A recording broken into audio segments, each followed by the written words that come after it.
Hozir men sizlarga 1 daqiqa ichida dangasalik va prokrastinatsiyani farqini ko'rsatib beraman. Undan tashqari qanday qilib prokrastinatsiyani yengish mumkinligini 4 ta qadamini aytib beraman.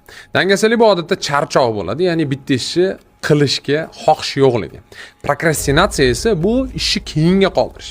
Va 95% inson prokrastinatsiyani dangasalik deb o'ylaydi.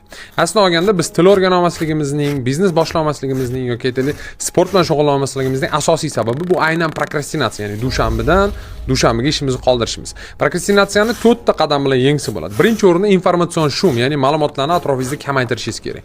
Kamroq kerak emas narsalarni ko'ring. Artistlarning to'ylari, turli xil yangiliklar, sizga taalluqli bo'lmagan ma'lumotlarni qabul qilishdan to'xtating. Ikkinchisi bu kamroq gapiring, ya'ni sukut saqlang. Sukut saqlash orqali siz o'zingizni energiyangizni saqlab qolasiz va qilishingiz kerak bo'lgan ishlarga u narsani sarflaysiz. Uchinchi qadamda siz har kunlik qilishingiz kerak bo'lgan ishlarni ro'yxat sifatida bajarib boring. Bu prokrastinatsiyani yengish uchun eng kuchli usul hisoblanadi.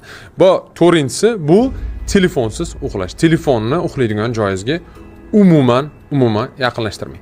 Sog' bo'ling, omon bo'ling, meni rivojlantiring. Paka.